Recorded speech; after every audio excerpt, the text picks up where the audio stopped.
भूपेश बघेल जी, साहू जी, शरणदास महंत जी, stage पे Congress party के वरिष्ठ नेता, भाइयों और बहनों, प्रेस के हमारे मित्रों, आप सबका यहां बहुत बहुत स्वागत, नमस्कार। भैया आप बंद कीजिए, डिस्टर्ब मत कीजिए।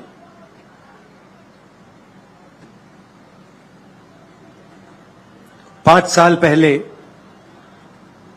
ऐसी ही मीटिंग में बघेल जी ने, मैंने, कांग्रेस पार्टी के सीनियर नेताओं ने छत्तीसगढ़ की जनता से 3-4 वायदे किए थे। सबसे बड़ा वायदा कि छत्तीसगढ़ में किसानों का कर्जा माफ होगा और एक ऐसी सरकार आएगी जो किसानों की रक्षा करेगी, जो किसानों की, मजदूरों की आवाज सुनेगी और उनको सुनकर सरकार चलाई जाएगी। हमने ये भी कहा था कि धान के लिए छत्तीसगढ़ के किसानों को 2,500 रुपए प्रति क्विंटल मिलेगा। अब मैं आपसे पूछना चाहता हूं, क्या हमने आपको सच बोला था या झूठ बोला था? हमने 15-20 बातें नहीं की थी, हमने 4-5 बातें बोली थी, मगर जो हमने स्टेज से बोला वो हमने करके दिखाया। एक और बात, हमने वायदा किया था कि छत्तीसगढ़ में किसानों को 2,500 रुपए क्विंटल मिलेगा। किया था ना? आज क्या रेट है? आज 2,500 है या 2,640 है? 2,640 है। तो जो हमने वायदा किया था उससे हम आगे निकल गए हैं। वहां हम नहीं रुके नहीं। हम आपको यह कह सकते थे कि देखिए, हमने तो 2,500 की बात करी थी, हमने 2,600, 700, 800 की बात तो नहीं की थी, मगर नहीं, हमने उसको 2,640 कर दिया। और आप बोलो भी ना, हम इसको आने वाले समय में 3,000 तक ले जाएंगे। क्यों? आपको बोलने की जरूरत नहीं है, क्योंकि हम किसान के दिल में जो है उसको हम समझ जाते हैं और उसकी आवाज, जो दिल की आवाज होती है, वो हम सुन लेते हैं।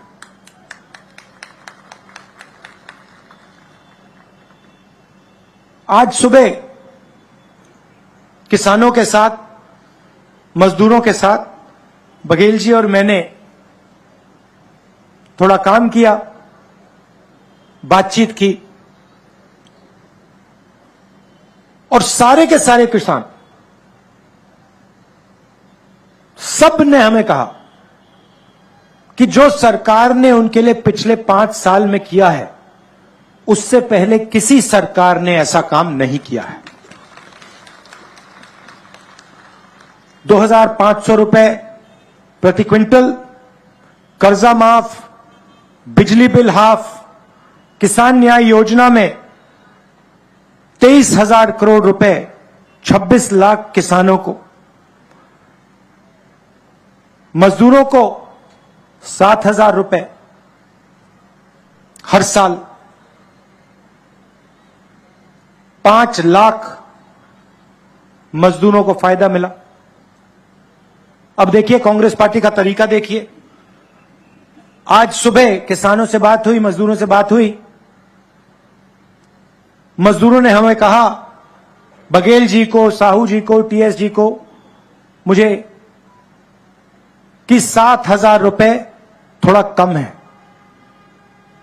मैंने बघेल जी से गाड़ी में बात की और हमने निर्णय ले लिया कि 7,000 नहीं, अब 10,000 रुपए हो जाएगा।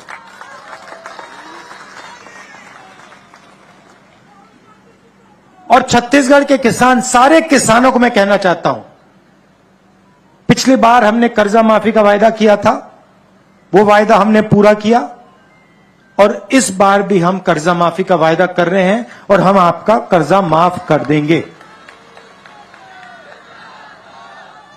सुबह हमने पूछा, किसानों से पूछा, उनकी जमीन के बारे में पूछा और मैंने उनसे पूछा, भाई आप जमीन का रेट क्या है? सीधा मुझे जवाब देते हैं, राहुल जी यहां पे कोई जमीन बेचना नहीं चाहता, हमें अब जमीन बेचने की कोई जरूरत ही नहीं है, कोई कर्जा नहीं है, बैंक अकाउंट में पैसा है, हम जमीन बेचने की सोच ही नहीं रहे हैं। तो यह ऐतिहासिक बदलाव आया है और बहुत गहरा बदलाव आया है और हम चाहते हैं कि किसान, मजदूर, छोटे व्यापारी और मजबूत हो। देखिए, दो तरीके की सरकार होती है। मैंने कल अपने भाषण में कहा, एक सरकार होती है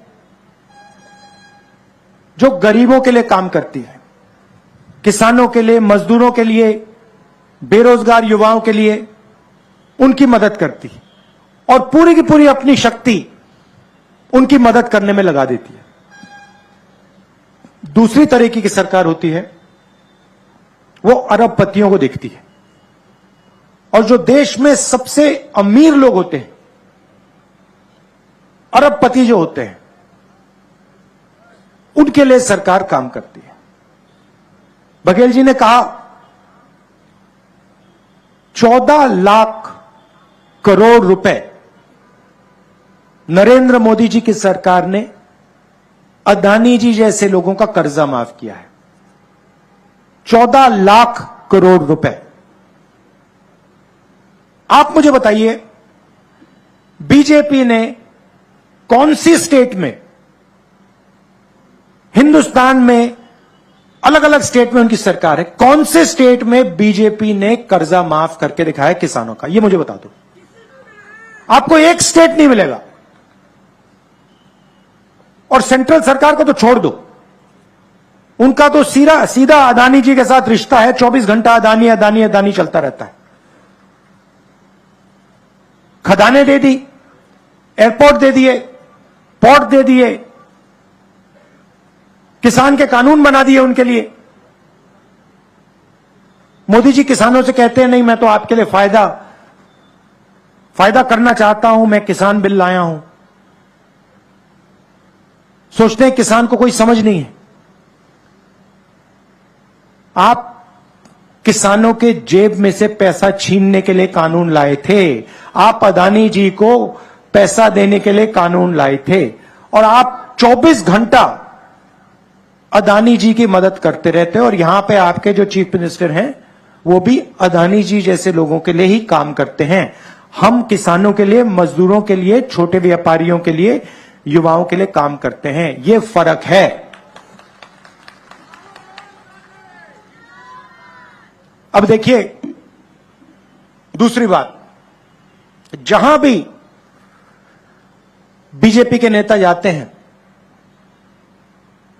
वो गरीब लोग से कहते हैं, देखो हिंदी पढ़ो, छत्तीसगढ़ी और अंग्रेजी की कोई जरूरत नहीं है, हिंदी की जरूरत है। हमारी सोच दूसरी है। हम कहते हैं हिंदी जरूरी है, छत्तीसगढ़ी जरूरी है और अंग्रेजी भी जरूरी है। क्यों? अगर आप में से किसी को छत्तीसगढ़ में किसी से बात करनी है तो छत्तीसगढ़ी का प्रयोग होगा। अगर आप यूपी जाएंगे, बिहार जाएंगे, बाकी हिंदुस्तान में जाएंगे तो हिंदी का प्रयोग होगा। और अगर आप विदेश में जाना चाहते हैं, कॉल सेंटर में काम करना चाहते हैं, बड़ी बड़ी कंपनी में काम करना चाहते हैं, तो आपको अंग्रेजी का प्रयोग करना पड़ेगा। सही बात? सही बात। अब आप एक काम कीजिए, ये जो बीजेपी के नेता आते हैं 24 घंटा हिंदी हिंदी हिंदी बोलते रहते हैं, आप इनसे एक सवाल पूछिए। आप इनसे ये पूछिए, भैया आप कहते हो कि अंग्रेजी नहीं पढ़नी चाहिए, आप कहते हो छत्तीसगढ़ी नहीं पढ़नी चाहिए, आप कहते हो हिंदी होनी चाहिए, आप हमें एक बात बताओ, आपके जो बच्चे हैं वो क्या हिंदी मीडियम स्कूल में पढ़ रहे हैं या अंग्रेजी सीखते हैं? और ये सारे के सारे आपको बताएंगे कि नहीं भैया हमारे बच्चे तो इंग्लिश मीडियम स्कूल में पढ़ाई करते हैं। ये लोग चाहते हैं कि हिंदुस्तान के गरीब लोग कोई भी सपना ना देखें। ये चाहते हैं कि आपके बच्चे मजदूरी करें और उनके बच्चे अंग्रेजी में बात करें, विदेश जाएं, बड़ी बड़ी कंपनियां चलाएं, कॉल सेंटर में काम करें, इंजीनियर बने, डॉक्टर बने। हम चाहते हैं कि छत्तीसगढ़ का गरीब से गरीब युवा बड़े से बड़ा सपना देखे। अगर उसे इंजीनियर बनना है, अमेरिका में जाके काम करना है, कॉल सेंटर में काम करना है, लॉयर बनना है, डॉक्टर बनना है, उसके पास सारे के सारे हथियार हों। अगर उसे छत्तीसगढ़ी की जरूरत हो छत्तीसगढ़ी, अगर उसे अंग्रेजी की जरूरत हो अंग्रेजी, अगर उसे हिंदी की जरूरत हो तो हिंदी। यह हमारी सोच है और इसीलिए पूरे छत्तीसगढ़ में हमने तकरीबन 400 Swami Atmanand English medium school खोले हैं। और इसको ये हमने जो जाल फैलाया है इसको हम और फैलाएंगे और इसको और गहरा करेंगे।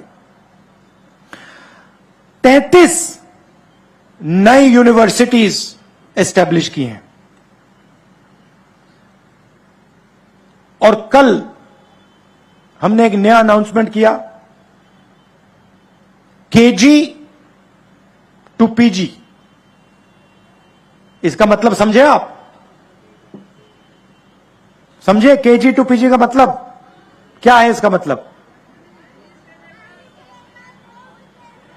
केजी से लेकर पीजी तक छत्तीसगढ़ की सरकार मुफ्त में शिक्षा देने जा रही है। ये लोग, बीजेपी वाले लोग, स्कूल को, कॉलेज को, अस्पताल को प्राइवेटाइज कर रहे हैं। जैसे बघेल जी ने अभी कहा, बचाने वाली सरकार या बेचने वाली सरकार? ये लोग अस्पतालों को, स्कूलों को, कॉलेजेस को बेचते हैं, हम बचाते हैं। इसीलिए छत्तीसगढ़ में सरकारी स्कूल, सरकारी कॉलेज, सरकारी यूनिवर्सिटी में छत्तीसगढ़ के किसी भी युवा को 1 रुपया नहीं देना पड़ेगा, मुफ्त में आपकी शिक्षा होगी।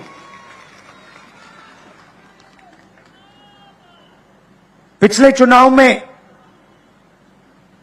आदिवासियों से हमने तेंदुपत्ता का वायदा किया था, कहा था कि 4,000 रुपए में 1 बैग तेंदुपत्ता का खरीदा जाएगा। इस बार हम कह रहे हैं 4,000 रुपए साल के आपके ऑटोमेटिक बैंक अकाउंट में हम डाल देंगे। और जो आपके जंगल में जो चीजें उगती हैं, तेंदुपत्ता, इमली, इनके लिए हम 10 रुपए एक्स्ट्रा एमएसपी में डाल देंगे। भाइयों और बहनों, एक और बहुत बड़ा मुद्दा है और शायद वो हिंदुस्तान की राजनीति के लिए, हिंदुस्तान के प्रगति के लिए सबसे बड़ा मुद्दा है। उसको हम जाति जनगणना कहते हैं, कास्ट सेंसस। सवाल यह है कि इस देश में हम जात की बात करते हैं, मगर किसी को नहीं मालूम कि कौन सी जात की कितनी आबादी है। कोई नहीं जानता। अगर मैं आपसे पूछूं, भाई हिंदुस्तान में ओबीसी वर्ग के कितने लोग हैं, यहां पे हजारों लोग हैं, आप जवाब नहीं दे पाओगे। चलो पूछता हूं, हिंदुस्तान में ओबीसी वर्ग के लोग कितने हैं? कोई बता सकता है? देखिए सन्नाटा छा गया, कोई नहीं जानता। मोदी जी 24 घंटा ओबीसी ओबीसी ओबीसी करते रहते हैं, मगर इस देश को यह नहीं मालूम कि ओबीसी कितने हैं, आदिवासी कितने हैं, दलित कितने हैं, और आदिवासी के अंदर, दलित के अंदर अलग अलग कितनी जाति हैं और उनकी आबादी कितनी है। अब आप पूछोगे भैया इसकी क्या जरूरत है? बीजेपी के लोग कहते हैं भैया क्या जरूरत है, देश को क्यों पता लगे ओबीसी कितने हैं? मैं आपको बताता हूं। अगर हम भागीदारी की बात करते हैं, अगर हम देश की हिस्सेदारी की बात करते हैं, तो हमें पता लगाना पड़ेगा कि अलग अलग जातों में कितने लोग हैं। मैं उदाहरण देता हूं आपको। हिंदुस्तान की सरकार को एमपी नहीं चलाते।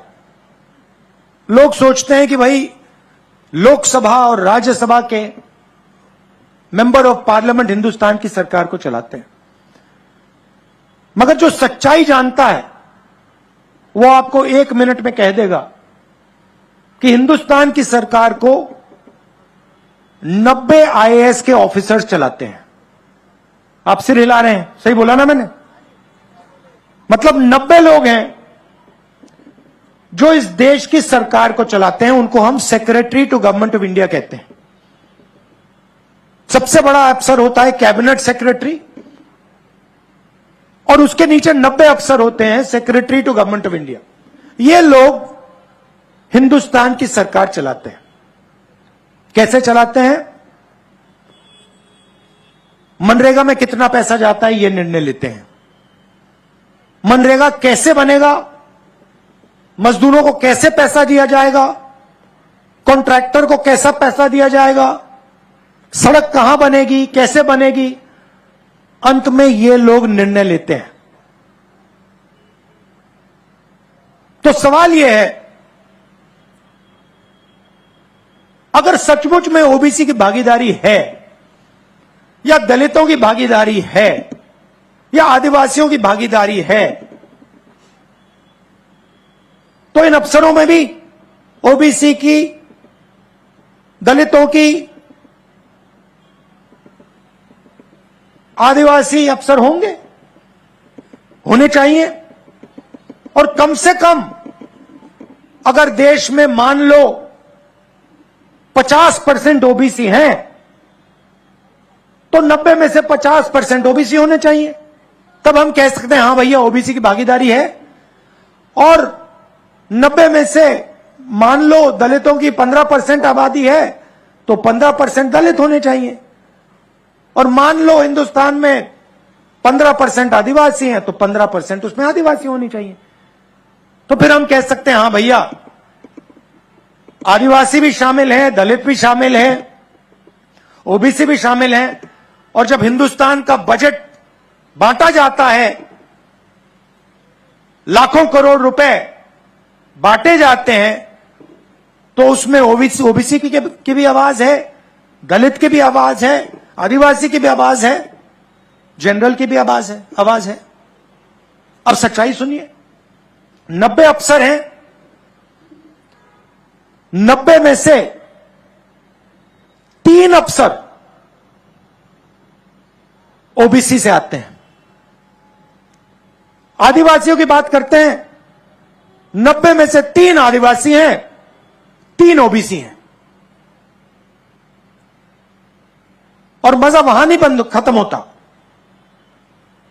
अगला सवाल यह है कि ठीक है, ये जो ओबीसी अफसर हैं,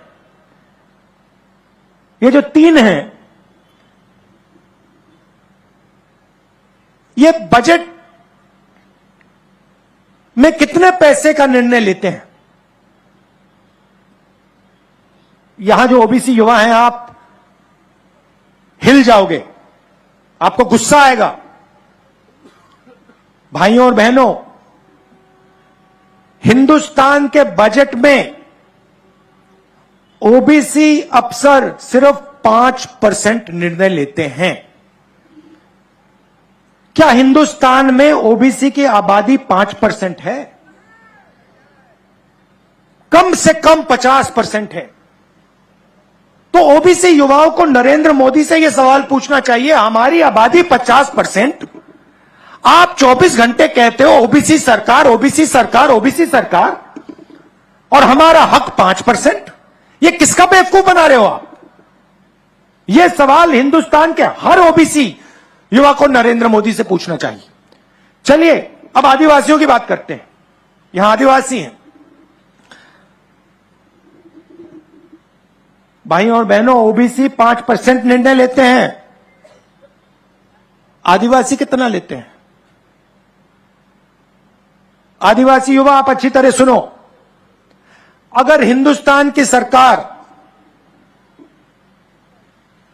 100 रुपए खर्च करती है, तो हिंदुस्तान के आदिवासी अफसर 100 में से 10 पैसे का निर्णय लेते हैं। ओबीसी 5% और आदिवासी 0.1% निर्णय लेते हैं। और सुनना है तो दलित 1% निर्णय लेते हैं। इसीलिए जाति जनगणना की जरूरत है। हम जानना चाहते हैं कि इस देश में ओबीसी 5% निर्णय ले रहे हैं, उनकी आबादी क्या 5% है या 50%? और अगर 50% है तो नरेंद्र मोदी जी की सरकार में जो हो रहा है वो सरासर अन्याय है। इसलिए कांग्रेस पार्टी अपनी मीटिंग में कह रही है, मैं कह रहा हूं, बघेल जी कह रहे हैं, खारगे जी कह रहे हैं कि कांग्रेस पार्टी ने जो जनगणना की थी, जाति जनगणना की थी, आंकड़े आपके पास हैं मोदी जी, उनको आप पब्लिक कर दीजिए। देश के आदिवासियों को, दलितों को, पिछड़ों को आप बता दीजिए उनकी आबादी कितनी है। डरने की क्या जरूरत है? नरेंद्र मोदी जी यहां आते हैं, लंबे लंबे भाषण देते हैं, कहते हैं मैं ओबीसी हूं, मगर यह नहीं कह सकते कि भैया मैं ओबीसी हूं, मैं जानना चाहता हूं कि इस देश में मेरे जैसे ओबीसी कितने हैं। यह नरेंद्र मोदी की नहीं कहते। क्यों नहीं कहते? क्योंकि ओबीसी के लिए काम ही नहीं करते, वो अदानी जी के लिए काम करते हैं। और अगर उन्होंने कह दिया, गलती से भी कह दिया कि भैया जाति जनगणना होनी चाहिए, तो जो वो अदानी जी के जेब में डाल रहे हैं वो नहीं डाल पाएंगे। तो हमने तो निर्णय ले लिया है, जैसे ही हमारी सरकार दिल्ली में आएगी, हम उसी दिन जाति जनगणना का काम शुरू कर देंगे। और यहां पे छत्तीसगढ़ में हमारी सरकार आएगी तो जाति का सेंसस उसी दिन छत्तीसगढ़ में शुरू हो जाएगा। कर्नाटक में शुरू हो गया है, राजस्थान में शुरू हो गया है, यहां पे भी हम काम शुरू कर देंगे। यह मैं आपसे कहना चाहता था। और जाति जनगणना के बाद पिछड़ों का, दलितों का, आदिवासियों का एक नया चैप्टर लिखा जाएगा। उनकी प्रगति के लिए, उनके विकास के लिए ऐतिहासिक काम शुरू हो पाएगा। आप सब यहां आए, इसके लिए दिल से बहुत बहुत धन्यवाद। नमस्कार, जय हिंद।